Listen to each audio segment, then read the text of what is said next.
Y vamos a estudiar un poquito la palabra.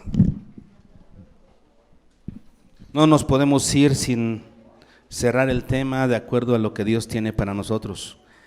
Como vimos entonces, el porqué de los grupos familiares, porque los campos están blancos para la mies. Segunda, porque los obreros son pocos. Después respondemos a la pregunta, ¿y qué son los grupos familiares? Son una estrategia que nos va a ayudar como iglesia a involucrar a cada vez más creyentes en la obra del ministerio, porque hacen falta obreros, se necesitan más obreros, y todos los que se involucren en los grupos familiares van a crecer en compromiso para convertirse en pescadores de hombres, es lo que se pretende, ¿no? Muy bien, y después el miércoles pasado comenzamos a responder a la pregunta, ¿y por qué deberías involucrarte tú en los grupos familiares? ¿Listos para escucharlo? ¿Por qué deberías involucrarte? Respondimos el miércoles pasado con la primera respuesta. Recuerden que esta respuesta tiene 3 enfoques. El enfoque que primero eres tú, el siguiente enfoque es los perdidos y el tercer enfoque es Dios mismo. Y el miércoles pasado respondimos al primer enfoque que es tú. ¿Por qué deberías involucrarte en los grupos familiares? Porque te conviene. Porque te conviene, porque vas a llevar fruto para la gloria del Señor. Y entonces te va a ser otorgada una amplia y generosa entrada en el reino de los cielos. O quieres pasar al cielo de panzazo, como por fuego, porque también puedes pasar de panzazo. Si no haces nada por el reino de Dios aquí, mientras estás en el cuerpo, pues vas a ser salvo, pero como de panzazo. ¿O quieres que te sea otorgada una amplia y generosa entrada? Dice el apóstol Pablo, si predico con gozo el evangelio, tendré recompensa. ¿En dónde? En el tribunal de Cristo. Te conviene involucrarte para que lleves fruto en tu vida cristiana y no te quedes sin fruto mientras estés en el cuerpo, decía Pablo. Hoy vamos a platicar del segundo y tercer enfoque. ¿Por qué deberías involucrarte en los grupos familiares? El segundo enfoque son los perdidos. Y tenemos que enfocarnos en otros, ¿no? Porque si bien el miércoles pasado fuimos un poquito convenencieros, pensando en nosotros mismos, a mí me conviene estar en los grupos familiares porque me ayuda a dar fruto, nos vimos un poquito convenencieros, ¿no? Pero realmente nuestro enfoque, según la enseñanza bíblica, siempre debe estar hacia afuera de nosotros. Cuando le preguntaban a Jesús, ¿cuál es el principal mandamiento? ¿Cuál es el más grande mandamiento? ¿Qué es lo que Jesús respondía? Respondía con, amarás al Señor tu Dios con todo tu corazón, con toda tu alma, con todas tus fuerzas. Ese es el primero y más grande mandamiento. Y el segundo, más grande, ¿cuál es? Y amarás a tu prójimo como a ti mismo. ¿En dónde debe estar nuestro enfoque?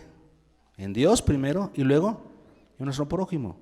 Este texto del gran mandamiento nos enmarca las 2 principales relaciones que debemos de cuidar en nuestra vida. Nuestra principal relación con Dios y la segunda más importante con nuestro prójimo. Ahora, cuando dice ahí el gran mandamiento, amarás a tu prójimo como a ti mismo, ¿qué está diciendo? Nos está diciendo que lo mismo que quieres para tu prójimo es lo mismo que quieres para ti, es lo que debes darle a tu prójimo. Bueno, si tú vas al cielo, ¿no deberías de querer que ellos también vayan? Así estás cumpliendo el segundo más grande mandamiento. Lo mismo que quieres para ti es lo que debes desear para tu prójimo. No te vayas al cielo solo. Lleva al mayor número que puedas, ¿no? Estaba viendo unas estadísticas, por ejemplo, de cómo está la situación en el mundo.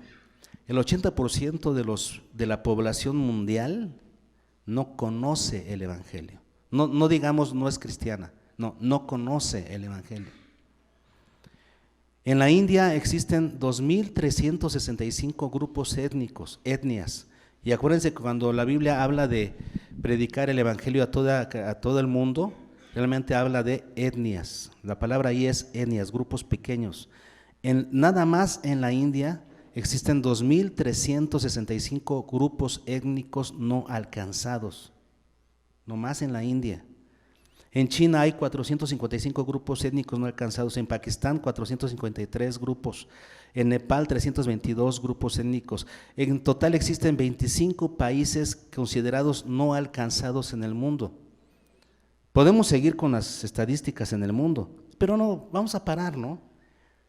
¿Por qué no vemos simplemente en nuestro entorno, en los campos locales, donde tú vives, donde tú te desarrollas, cómo están las cosas? ¿Por qué no miramos nuestro campo primero? ¿Quién es tu campo? Tu familia, tus vecinos, tus compañeros. ¿Cuál es la religión que predomina en tu entorno? ¿Y cuántos de tus amigos, familiares, vecinos son evangélicos? Ahora, y de esos evangélicos, ¿cuántos son verdaderos cristianos? La necesidad es muchísima. Jesús dijo en Mateo 7, 13 y 14, ya nos daba a entender cómo iban a ser las cosas, ¿no? Porque el evangelio no es seguido por todos. No, el evangelio ciertamente no es para las multitudes. Muchas veces hay personas que hablan de multitudes viniendo al evangelio. Sí, pero comparados con la población general, realmente son pocos los que vienen a Cristo. Y Jesús lo dijo desde un principio. En Mateo 7, versículos 13 y 14, el Señor dijo: entrad por la puerta estrecha, porque ancha es la puerta, fíjense, ancha es la puerta y espacioso el camino que lleva a la perdición. Y luego vean lo más triste, lo que sigue. ¿Y qué? Y muchos son los que entran por ella. Jesús ya lo decía, ¿no? El camino a la perdición es ancho, la puerta es ancha y muchos entran por ella. Pero vean lo contrario, en el versículo 14 dice: porque estrecha es la puerta y angosto el camino que lleva a la vida, y pocos son los que ¿qué? Los que la hallan. Muy pocos hallan el camino de la salvación. Ya nos daba a entender cómo iban a ser las cosas. Por eso lo que me comentaban aquí los hermanos de los grupos familiares de alcance, ¿no? Tocando puertas, hablando al evangelio, evangelizando, y muchas puertas se cierran. ¿Quién dijo que iba a ser fácil evangelizar? ¿Es fácil evangelizar? ¿No? Pero se tiene que hacer. Hay que hacerlo. Tenemos que hacerlo. Esa es nuestra encomienda, evangelizar. Aunque muchos no lo quieran. Nos dice Juan, ¿no? Que la luz vino a este mundo, pero los hombres, ¿qué? Amaron más las tinieblas que la luz. Así son las cosas en el mundo. ¿Y cuál es la condición? ¿Qué es lo que nos debería de preocupar más? La condición de estas personas que van por el camino ancho. La condición de estas personas que están sin Cristo. ¿Cuál es su condición? Vamos a Juan capítulo 3, versículo 18.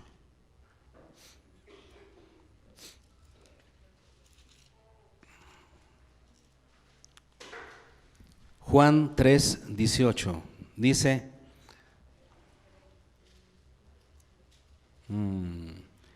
el que en él cree, ¿qué dice? No es condenado, pero el que no cree, ¿qué? Ya ha sido condenado. En otras palabras, ya vive en condenación. Está en condenación y está en voz pasiva. Eso quiere decir, Dios ya lo considera alguien condenado. ¿Por qué? Porque no ha creído en el unigénito Hijo de Dios. Porque no ha creído. Eso quiere decir que todas las personas que no conocen a Cristo, que no viven en Cristo, ¿qué sucede? ¿Cómo viven? En condenación. Están condenados, a menos que crean, a menos que se les hable, a menos que crean y cambien su condición. Pero la condición real de las personas sin Cristo, de tus familiares, de tus amigos, de tus vecinos sin Cristo, su condición real es que están en condenación. ¿Y sabes lo que es condenación? Están condenados a vivir eternamente separados de Dios en el lago de fuego. Eso es la condenación que les espera porque no han creído en el nombre del unigénito Hijo de Dios. ¿Y cuál es nuestra responsabilidad en todo esto? Se preguntarán ustedes. Romanos 10, 14. Puros versículos clásicos que ya conocemos seguramente. Romanos 10, 14. Vean lo que dice.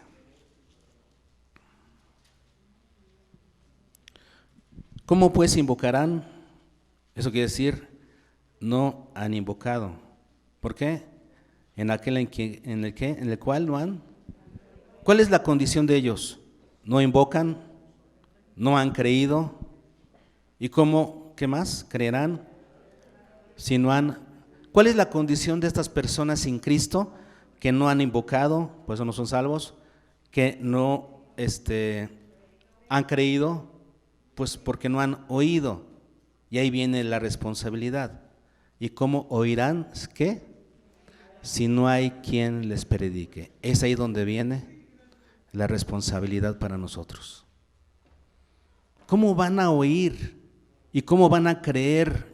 ¿Y cómo van a invocar? Si no hay quien les predique. ¿Y la iglesia cómo está? En sus asuntos. No miramos los campos.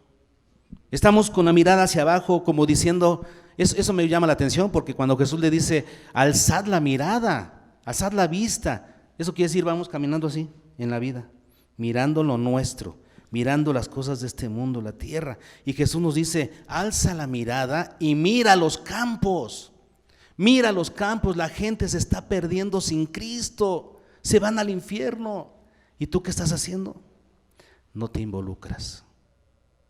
¿Crees que tienes suficiente con trabajar, cuidar a los hijos, las cosas de la vida? ¿Es suficiente? Cuando no vives para alcanzar a otros para Cristo, no es suficiente. En Ezequiel 3:18 tenemos esta responsabilidad más acentuada sobre nosotros.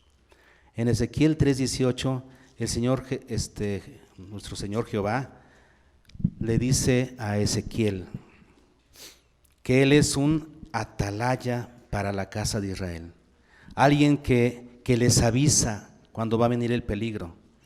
Y vean lo que dice en el 3:18, cuando yo dijere al impío, de cierto que morirás, y tú no le amonestares, ni le hablares, para que el impío sea apercibido, dice, de su mal camino, que dice, a fin de que viva, el impío morirá por su maldad, pero su sangre demandaré de tu mano.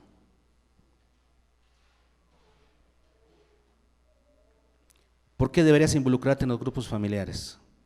Porque hay mucha gente en condenación, mucha gente en condenación, y su sangre va a recaer sobre nosotros porque no hicimos nada para alcanzarlos. Y el último enfoque, ¿cuál es el último enfoque de esta respuesta, ¿no? ¿Por qué deberías involucrarte en los grupos familiares? El enfoque es Dios. Qué curioso, ¿no? Pero es que así está el gran mandamiento. Debes amar a tu prójimo como a ti mismo, pero debes amar a Dios por sobre todas las cosas, lo cual nos indica que para nosotros los que estamos en Cristo, los que conocemos a Dios, todo lo que hagamos en esta vida debe ser para glorificarle. Nuestra vida debe glorificar a Dios. Dios debe ser glorificado por aquellas personas que lo conocen. Dice Habacuc 2:14, que la tierra será llena del conocimiento, no dice del conocimiento de Dios o del conocimiento de Jehová, sino dice del conocimiento de la gloria de Jehová. La tierra va a conocer ¿qué? La gloria de Jehová, como las aguas cubren la mar. Ahora esa profecía es para los israelitas, en donde está hablando del milenio contra el gobierno humano, el gobierno de los asirios y babilónicos. Pero nosotros lo podemos aplicar en nuestro caso al Evangelio. La tierra será llena del conocimiento de Dios. ¿A través de qué? Del Evangelio. Porque ¿qué tiene que ver la gloria de Dios con el Evangelio? En 1 Timoteo 1:11 dice el apóstol Pablo que el Evangelio es glorioso. ¿El Evangelio qué es? Glorioso. ¿Por qué? Porque proviene de un Dios glorioso. Su Evangelio es glorioso. Y finalmente vean lo que dice Efesios 1. Vamos a Efesios 1. Para que veamos cuál es el final, ¿no? El fin de que nosotros conozcamos al Señor a través del Evangelio. El fin de que conozcamos a Dios a través del Evangelio. Efesios 1, y vamos a leer del 3 al 12. Es un pasaje precioso que dice: bendito sea el Dios y Padre de nuestro Señor Jesucristo, que nos bendijo con toda bendición espiritual en los lugares celestiales en Cristo, según nos escogió en Él antes de la fundación del mundo. ¿Para qué? Para que fuésemos santos y sin mancha delante de Él. Esto es lo que lo glorifica. Dice: en amor, habiéndonos predestinado para ser adoptados hijos suyos por medio de Jesucristo, según el puro afecto de su voluntad. Pero vean lo que sigue en el versículo 6. ¿Para qué? ¿Para qué fuimos elegidos por el Señor? ¿Para qué fuimos escogidos por el Señor? Para alabanza de la gloria de su gracia. O sea, para alabanza de su gloriosa gracia. Cuando nosotros aceptamos el Evangelio, comenzamos a vivir para su gloria. Ese es el propósito final de conocer el Evangelio y de aceptar el Evangelio. Comenzar a vivir para la gloria de Dios. Porque nosotros sin Cristo, ¿cómo vivimos? Para nosotros mismos, trayendo vergüenza al nombre de Dios sin conocerlo. Pero una vez que nosotros venimos al conocimiento de Dios a través del Evangelio, a través del glorioso Evangelio, ¿cuál es la meta? Que Dios sea glorificado a través de nuestra vida. Que Dios sea glorificado a través de todo nuestro estilo de vida, porque estamos viviendo en sus propósitos. Y vean lo que sigue diciendo: para alabanza de la gloria de su gracia, con la cual nos hizo aceptos en el amado, en quien tenemos redención por su sangre, el perdón de pecados según las riquezas de su gracia, o sea, el Evangelio, que hizo sobreabundar para con nosotros en toda sabiduría e inteligencia. ¿Qué es el Evangelio de Dios? Sabiduría e inteligencia divinas, dándonos a conocer el misterio de su voluntad a través del Evangelio, según su beneplácito, el cual se había propuesto en sí mismo, de reunir todas las cosas en Cristo. Todo tiene que ver con Cristo. Vivimos para la gloria de Cristo, en la dispensación del cumplimiento de los tiempos, así las que están en los cielos como las que están en la tierra. En él asimismo tuvimos herencia, habiendo sido predestinados conforme al propósito del que hace todas las cosas, según el designio de su voluntad. Y luego tenemos otro propósito aquí final: a fin de que seamos para alabanza de su gloria. Primero, somos para alabanza de su gracia, de su gloriosa gracia. Ahora, eso quiere decir de su obra, ¿no? Para alabanza de su obra, de su gracia. Ahora es para alabanza de Él. Finalmente, ¿para qué vivimos? Para alabar a Dios por sus obras y por su persona. Vivimos, dice aquí, a fin de que seamos para alabanza de su gloria. Nosotros los que primeramente esperábamos en Cristo. Ok, hermanos, entonces, ¿para qué vivimos el Evangelio? Para alabanza de la gloria de Dios. ¿Para qué predicamos el Evangelio? Para que haya más alabanza. Entre más personas escuchen, crean en el Evangelio, más alabanza se va a dar al nombre del Señor.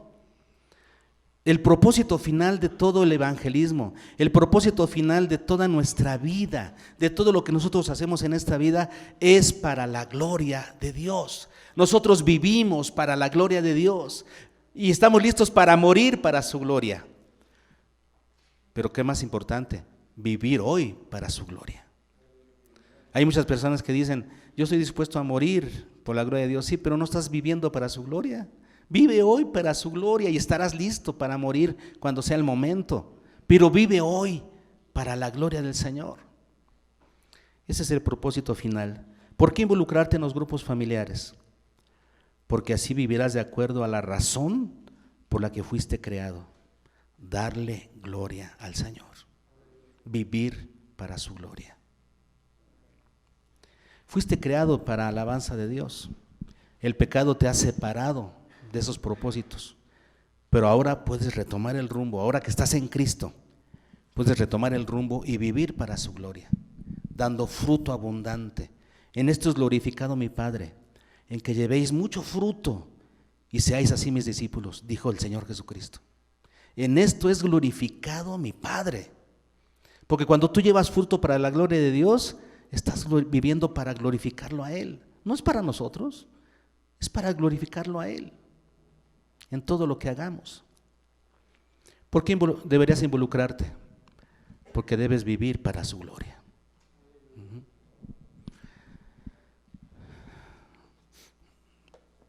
Los grupos familiares, yo dije una vez, no nos estamos casando con una estrategia. No, yo nunca he dicho, los grupos familiares están en el corazón de Dios. ¿Eh? No, lo que está en el corazón de Dios es el evangelismo y el discipulado. Los grupos familiares simplemente son una estrategia que nos puede ayudar para ser fructíferos. Es una estrategia buena en la que deberíamos estar todos involucrados para llevar fruto para la gloria de Dios. ¿Cómo puedes involucrarte? Bueno, puedes involucrarte perteneciendo a un grupo familiar, añadiéndote a un grupo familiar para recibir ya sea administración o discipulado que haga falta y finalmente salgas a hacer la obra de Dios, te animes a ser un pescador de hombres, ¿no? Otra forma de involucrarte es siendo un líder de grupo familiar. Así es que ahí necesitarías recibir capacitación para que te vuelvas un líder de grupo familiar y comienzas a abarcar otras áreas. Los grupos familiares, hermanos, tienen que ver con salir de nuestro encierro. Tiene que ver con lugares dentro de nuestra ciudad, regados por toda la ciudad donde se está predicando el evangelio. Es la iglesia inmersa en nuestra comunidad. Es no esperar a que la gente venga al templo, sino nosotros ir a salir a buscar a las almas en la comunidad. Esos son los grupos familiares. Es salir de nuestras paredes y meternos en la comunidad para que el evangelio sea predicado. A nuestros amigos, conocidos, familiares, etcétera, a todos los que necesitan escuchar el evangelio. Es facilitar que las personas asistan a un lugar neutral para que puedan escuchar el evangelio de Jesucristo. Se requieren personas, se requieren líderes, pero también se requieren miembros de grupos familiares. Entonces, ¿cómo se pueden involucrar? Siendo un miembro, añadiéndose como un miembro de otro grupo que ya está establecido o estableciendo un nuevo grupo familiar. Para ambas cosas, hermanos, el canal, ¿verdad?, para decirles por dónde y todo, ¿quién es? Yo. Si hay inquietud, acérquese a mí. Dios ya le habló. Ahora, si quieren involucrarse, acérquense a mí y yo les puedo decir qué hay que hacer, ¿sí? Si pueden involucrarse con un grupo familiar o si deberían empezar uno y capacitarse como líderes. Así es que acérquense a mí y yo les voy a decir qué se puede hacer. ¿Ok?